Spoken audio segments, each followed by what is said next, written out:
everyone. Happy Monday morning. It's Charity Smith, Ms. Mogul. This is our special edition of Mogul Today. Today, I have a special segment that we're going to entitle Mogul Money Monday. And I couldn't think of anybody better to have in this conversation than today's guest. Now, before we get into the interview, I want to make sure you all know exactly what to do. Make sure you have your laptop and your lattes ready. We're going to finance school today with our guests. Make sure you also go to youcancreateyourown.economy.com, subscribe to the website on our mailing list. That's where that's where we'll get all of the updates on our guests, what they're providing for our listeners, RSVPs, website. All of that stuff is there. So make sure you become a part of the community. Secondly, go to our fan page, Master Your Morning with Miss Mogul. Make sure you connect with the community there. Lots of conversations happening there. And you can also upload some of your questions and comments about the show there. Now, without further ado, I want to bring in today's guest because I promise you we're going to go probably right up to the wire or beyond because he really is a walking treasure trove of information. Today's guest is the one and the only Mr. Paul Schumman. Now, let me tell you a little bit about him and his experience. Paul's background includes 46 years, 4 decades plus 6 years of experience in real estate and mortgage brokering for individuals, as well as builders and developers. Completely our audience here. As a professional negotiator, he has helped companies in the distressed areas settle creditor accounts, provide win-wins for both sides. He's also settled debts for small companies as well as multi-million-dollar debts for large corporations. He finds solutions for even the most difficult situations. I told you all we need to talk to him today. Paul Schumman is an instructor for the International Accelerated School of Business, and we will provide more of his bio in our posts and also on the website. But without further ado, I wanted to make sure we welcome now to the virtual studio, Mr. Paul Schumman. Welcome to the show. Well, thank you very much, Shirley. It's a pleasure being here. Your reputation supersedes you. You're just an amazing, amazing lady. And just ask away. I love helping people. And I've done this for so many years. It's almost I could do it in my sleep. But I'll tell you, what's really important is knowing the audience, because real estate is such a diverse product. I mean, you can go from low-end housing all the way up to high-rise office buildings, skyscrapers, shopping malls. They are all in a completely different genre and a completely different state in this economy. So before we jump into that, I want to kind of tie in today's conversations with current events. So many of the people who are listening to us are not just in the U.S., but are literally around the world. But we really want to talk to the U.S. population now. Yes. We just had the COVID bill, the relief package that is passed. And so now people are chattering about their PPE and the stimulus checks, etc. There have been, and I don't have to tell you this, you know this, small businesses have tanked in the last cycle, right? After experiencing a lot of highs, right? We were in a booming market before COVID happened. The market was booming and surging, etc. Then COVID happened. And then, as they say, the rest is literally history. Now that we're on this side, we're trying to navigate our way through all of this and get back to a functioning, healthy economy. Looking at the real estate market specifically, let's talk about landlords now who were not able to collect rents, right? So the moratorium has hit some of the smaller landlords or some of the smaller companies particularly hard. What's the state of that now, as you see it? What's the current state of affairs? And then how does the PPE and stimulus impact that, if at all? Boy, that's a big loaded question. With the stimulus coming in the real estate market, the real estate market itself, it depends upon what part of the country you're in. And like if you're in Missouri or Michigan, some of the other states, it's hit really, really hard. Here in Southern California, real estate's been skyrocketing, going up, as well as Seattle, Washington, back in New York. Numbers are going up. The rest of the country, it's going down. So giving you information, please be aware it may not be specific to your exact geographical spot, but I'm going to try and give you an idea of what's going on. Right now, real estate has been artificially held in place and going up because of 2% interest. Never before have we seen, except maybe back in the 1940s or 50s, have you seen 2% interest on real estate. Mm-hmm. I remember when I was way back when in 1978, 79, I was dealing with interest rates at 18%. And when we talk to people about that now, Paul, they think we're lying. Now, I wasn't in the market then, but I've talked to some of my mentors. Nothing to have 18, 20, 22% interest rates on real estate. Nothing. And so when the interest rates went down to 2%, people were kind of gasping. You know, when you're accustomed to an 18% interest rate versus a 2%, could you explain a little bit why that happened? Yes, as best as I can. There's a lot of stuff that goes on behind the scenes that we don't know about, and the Federal Reserve is playing games. The U.S. government Treasury plays games. The stock market plays games. We don't really know their end goal, but we can see some of the things. But what had happened was, same way back when Roosevelt had the problem, they realized that if you lower an interest rate, what it does is it makes things more affordable. Because right now, and I'll only talk for a minute on interest rates, one of the most destructive things we have in the United States is an interest rate. Your typical credit card is anywhere from 16 to 25% interest. Mm-hmm. So when you're buying a couch for $1,000, when you pay it off, you've really paid like $1,400 for it, that's right. Over long term. And that's why I say, Einstein says, compound interest is an amazing product. If you understand it, you can benefit from it. But if you don't, it could cost you a lot of money. Absolutely. Real estate, very similar to that. Right now, interest rates were forced down by the feds, mainly because people couldn't afford real estate. If the real estate industry started to crumble, if we kept interest rates up high and houses didn't move, we would have seen another 2008. We would have seen the real estate market crash. And when the real estate market crashes, discretionary money goes away. And when discretionary money goes away, the stock market crashes. It's all hinged together. It's not like, this real estate industry is totally separate from the stock market. No, they're all tied together. The finance market, the real estate market, the Wall Street, they're virtually inseparable. Mm-hmm. Mm-hmm. You see the real estate market taking a drop. And what I explained again is discretionary income. When somebody has $200,000 worth of equity in their house, they can pull an equity line of credit. They can go out, go on vacation. They can refix their house up. They can spend money, which keeps the economy going. Mm-hmm. They can also invest in the stock market for their future.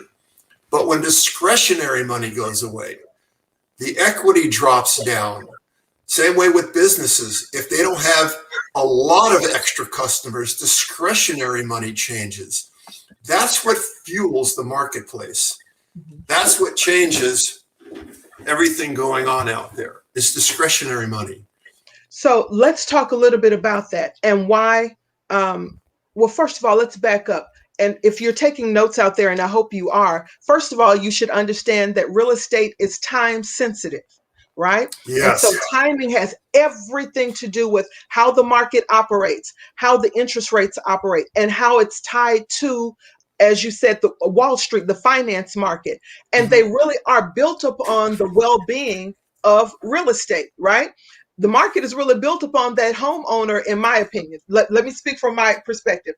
The market is built upon that person who can buy the home, not only have the home, but understands equity in the home and can take the equity out for their discretionary income to do all of this other stuff. It's built upon the economic well-being of the average person. Can we agree on that?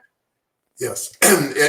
Essentially, real estate, And the unfortunate problem is we've had past administrations that like to fund the rich, but the entire economy runs from the bottom. That's right. And, we're starting to see an administration that realizes if we can fuel the bottom part, the people who are the poorest in the country, the rich will get rich because they're going to be buying all their supplies and services. If you can get the people who are barely making it enough money, they'll spend more money on Amazon. They'll spend more money at their That's right. local grocery store. They'll spend more money getting better clothes, fixing up their cars, and doing things, which moves the economy. The rich don't move the economy. You give them another $1 billion, they just throw it in a bank account. They don't care. You give the poor $1 billion, and all that, the entire billion goes into gross domestic product. It stirs the movement of the economy. And that's where we need it. Same way in real estate. And I was explaining to Shardy earlier, real estate runs from the bottom up, not from the top down. That was going to be my next question. Explain that, because you gave a really good scenario, which is going to lead us into the debt conversation about how real estate works. When what we call the bottom, the people who are in the lower economic strata, if you will, of our society, when there are opportunities economically there is this funnel that can come up and it kind of pushes everybody else up. So when someone sells their $80,000 house now, because now they can afford a $150,000 house, then the person who had the $150,000 house can now look at the $350,000 house. And then that person that owns the $500,000 house is in a better market now to sell, because the person that was in the $350,000 house is now looking at the $500,000. So all of it is just kind of stacked up on each other. Explain just a little bit now why it's important that we manage debt. So that's a good segue into that. So with this has come a huge debt burden to those who are in the lower income sectors. Hospitality is hit hard. Restaurants were hit hard. Nurses, people in the medical field, believe it or not, were hit hard economically. And let me just go out here and champion the cause of landlords, right? Being one. Landlords took a huge hit with the moratorium. And if we didn't have already some system in play to remain liquid and understand how to leverage our assets during that time, we got hit in the gut. So why is it important now that we start to look at debt, now that the PPE is coming in and now that stimulus is coming in? Why is it important that we now start to look at debt and now start to mitigate that and address the debt issue? One of the biggest things, and again, primarily because I spent 20 some odd years also being a mortgage broker, looking at a lot of tax returns, looking at income, and then we look at today's credit. Now, granted, what's amazing is during this pandemic, a lot of households paid down their credit card debts, paid down a lot of their debts. But their biggest issue out there still now is the student loans. They're sitting at like about $1.4 trillion. But what's interesting is out of that $1.4 trillion, about 500 or more billion dollars is just inflated interest. It's never what the money was borrowed. And that's why one of the things that Biden had put out there, he said, in order to get the student loans handled, the first thing we're going to do is get rid of that stupid interest that they were charged. Yes. That's not real money. That's just inflationary money. That's just money that they're getting.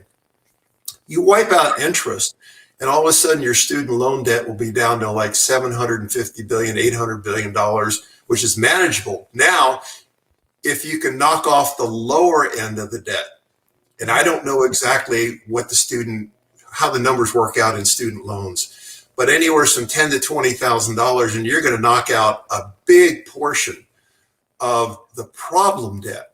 Right. Because those people came in just to get a simple degree to go out and work minimum wage jobs. Yes. They can't afford to pay those debts back. Wow. And so let's talk about that a little bit more then, Paul, because I know that there were some and we're kind of Politics has its place in finance without us going too deep into that. Right. Some of the progressives wanted to look at a $50,000 cut with some of these student loan folks. And Yeah. the current administration was saying no about $10,000. Whatever it is, how does the impact of removing that now impact? What's the relationship with removing that debt and now the possibility of home ownership and investing and financial health coming back to American homes look like? You understand the question? What's the relationship there with removing that debt and financial health coming to the borrower? There, there's two parts to that story, and I'm going to try and address it as best as I can. Removing the lower end of the student loan debt is probably the most important thing we can do, because those are the people that are working the lower end jobs out there. Mm-hmm. Yeah, maybe they got a bachelor's degree in something, but they don't have a job position. There's so many unemployed because the job market has changed. What we're seeing is with artificial intelligence, robotics and stuff, the people that have been working on the assembly lines are gone. There's machines doing it. Right. Robots, electronically done. Right. Amazon, if you look at it, you hardly see people in there. You see machines moving everything around, loading trucks, doing stuff. So a lot of those degrees that the lower end had, they're not paying off for them. So getting rid of that debt is going to make a huge difference in their credit reports, which is very, very important. Yep. Getting a good credit score. Now, we'll talk about that later. Yes. But primarily, if they don't have to make payments on a student loan, that's an enormous change to their cash flow. Mm-hmm. And cash flow is the make or break of either a business, real estate, or anything. If you're a landlord and the tenants don't pay, you're going to be in serious trouble. If you're a small business owner and the customers don't come in, you can't pay your employees, you can't pay for the food in the restaurants, you can't pay for anything. Cash flow is the key. So removing that low end of the student loans literally is like taking a gigantic burden off of 1 million people's backs who gone, oh my God, my credit's going to get better. I got out from under this debt. Now I can look at living my life a little bit easier. Not so scary. And two, I can now look at home ownership, because one of the things we look at, unfortunately, as a mortgage lender, is we look at the student debt problem. It's true. If it's way behind and problematic, you're not going to you may get turned down for a loan. You will. Or you may get a really bad loan, considered like a poor debt. Mm-hmm. And that's where credit scores and knowing how to set yourself up to get the right mortgage is critically important. But again, the student loan problem is very, very important. 50,000, I don't know. Again, I don't know what the numbers look like. So I can't say I'm an expert. Oh yeah, that 50,000 is the right number or 10,000 is the right number. But I do know that I have worked with people in student loans and I have friends that owe money. I looked at one gal's number and she owed like $26,000 on her student loan. I asked her, I says, how much did you actually borrow to go to school? She goes, about 11,000. I go, wait a minute. You borrowed 11,000, but you owe 26,500. She goes, yeah. Same way with a friend of mine who borrowed $2,500. His bill is 11,000 now, all because of these add-ons of collection costs and interest rates and penalties and late charges and fees. Mm-hmm. I mean, when you look in the industry and credit cards and stuff, they want you to be late on your credit card. Yes. Why? Yes. $39, $39, $39, late, day after day after day. They keep hitting you with problems. You know, banks, if you overdraw an account, it's like $35 for each check, up to maybe $100 a day. Yes. You know, yes. And that they love it. They make billions of dollars off of you making mistakes. And so they let you make mistakes. They let you because it's profitable. And here's what we need to understand about debt. There's always a win-lose scenario built into debt. Somebody's Yes. going to win, somebody's going to lose. If you're on Yeah. the what I call the ignorant end, if you don't understand the terms. And we're not talking about what's good debt, and we'll talk about good debt versus bad debt. But for Yeah. the most part in this conversation, it's not understanding the impact of that loan. Now, this isn't necessarily a real estate comment, but it's, in my opinion, an overall business comment. So many of the degrees now are becoming obsolete. And it's Yes. funny you bring that up. I looked Hmm. at the Department of Labor. STEM is where it is right now. And for the next 15 years, by the way, it's going to be STEM areas and healthcare.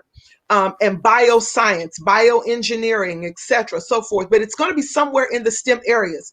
So many of our students now who are going to college and studying obsolete degrees. I mean, I appreciate Aristotle, but he has no impact right now on the economy. It No, just isn't relevant. that's And right. so, if we, in my opinion, my humble, and I have a couple of degrees, but almost as many as a thermometer. But my point is this: I'm still paying off student loan debt for the bragging rights of saying I have the degrees, but what I'm doing now is not relevant to the degree. So it's a better use of money, in my opinion. So for y'all who are taking notes, if you need to now refresh a skill set that is relevant to actually making money, getting cash flow, that's a great use now of the stimulus. And we know that PPE is probably just going to go to payroll and rescuing the businesses, but now start to reinvest in knowledge that's actually going to make you money. Yeah. It's not a sociology degree right now, ladies and gentlemen. I love God too, but it's not a theology degree. It's going to be something that actually makes money. Understanding uh, the mortgage industry, understanding strategies in real estate. And we know that real estate is a long term investment, but it's an investment with several points of leverage nonetheless. So that's my soapbox on that. If you're thinking about college, think about it from a think about it from if it's going to actually be relevant in the next few years or not. If you're planning to enter the job market, if you're wanting to create your own economy, however, I think your time would be better spent in a finance class, business management, economics, for God's sake, or spend time with someone like Paul, who's been in the industry for 46 years, who can give you insight that probably is not in a textbook anywhere, that will save you heartache. Tell us about some of the people you've had to bail out of debt. Some of the worst case scenarios that you, Oh how is my that supposed to gosh. click forward? And I'm sure you have some stories Oh, I have a that are not few. that old, right? Yeah. But tell Yeah. us about that. I'll tell you, one of my last clients was, he owed $178,000 in credit card debt. Now, that seems like a lot of money, but to them it really wasn't. She was making really good high six-figure incomes. She was a multinational company. She was doing things. It was all in network marketing. And then she got into the fight with the owner of the company, and they stripped her of all of her income, took all of her network marketing away and said, "You're fired," and took it. So she went from six figures to zero. And all of their savings they had to do to maintain their properties and what they were doing and their life, unfortunately got wound down. It all went through collections. It got charged off, and it was in the hands of collection attorneys. And he calls me up and says, "Paul, I've known you for 20 years. I know you're good at this, but we're in a real deep trouble. Can you handle this?" And he hands me, sends me over the documents, and I'm going, okay, let me see. I pick up the phone. That bad, huh? Well, when it's already gone past charge off and you're already in the hands of collection attorneys, it's a different game. If you're not a professional in doing this, you're going to get killed. And I've got stories of two people that got killed, one just from last night. They didn't bother to call me. But here's the deal. When he gave me the information, I called the attorneys up. But first what I did was, now here is the key to understanding if you're going to negotiate something, there's something called hardship plan and hardship letters. And right now, if you're having problems with just credit cards, call up your credit card company. Every one of them has a hardship plan. They know the pandemic, and the chances are they're going to drop your interest rate and drop your monthly payment so it's affordable. Typically, it's down to 1% of what you owe. So owe you $1,000, your payment's $10. Okay, they can drop the interest rate down to 10, 11% instead of the 16 to 20% where you're at. Again, it's for a short period of time, but it may be enough to get your breathing room back in, and that's critical right now. Getting back to the guy, I have him stage the hardship letter. The one thing I want you to be very careful of is you never lie, because you can get caught in a lie. And let me tell you, if you do that, it's not nice. However, just like in a court of law, you may not have to tell them the whole truth, as long as you tell them the truth. Mm-hmm. Now, in my particular thing, both the husband and wife had serious medical problems. And I do mean they were serious. This wasn't a joke. How it related to their finances was secondary. But I had them draft an incredible letter. But before that, now I want everybody to hear this that's in the real estate industry. This is important. Everybody should have a trust, a will and a trust. Absolutely. But the one thing I want you to make sure you never, ever, ever, ever do is to put your name on the trust. Okay, stop. Here, that's the cliffhanger. We're literally down to 3 minutes. Uh-oh. Literally. I think I know where you're going with this. Give them something to hang on to with why they need the trust. Okay. Give us a cliffhanger. Okay, so you need the trust because of the lawsuit that could entail when you're dealing in a debt thing and they don't believe you and they choose to file a lawsuit. If they file a lawsuit, they're going to do a skip tracer on your name.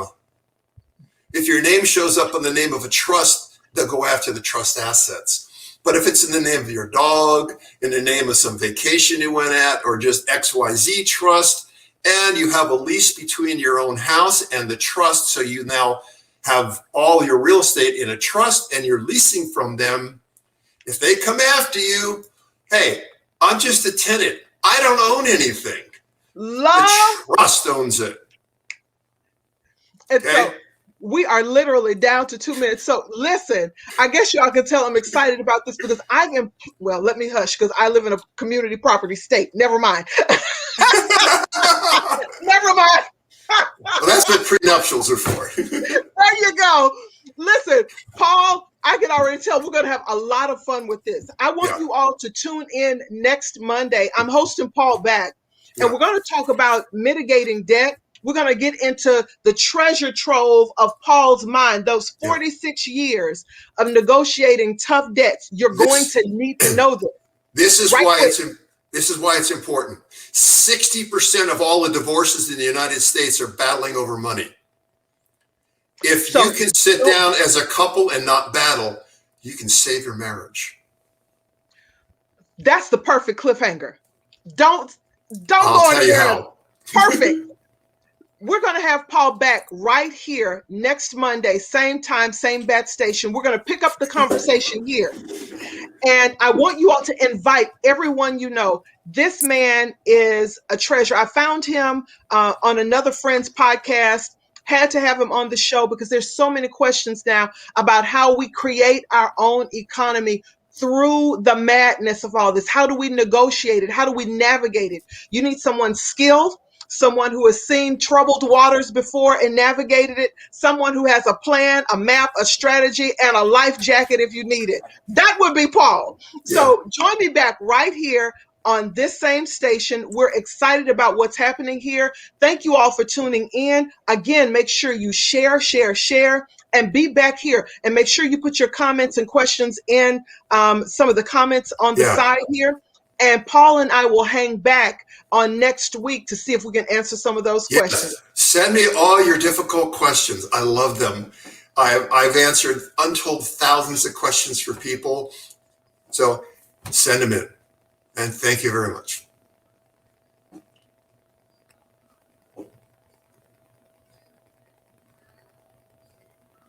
I guess we're still live. Enjoy the day and happy daylight savings.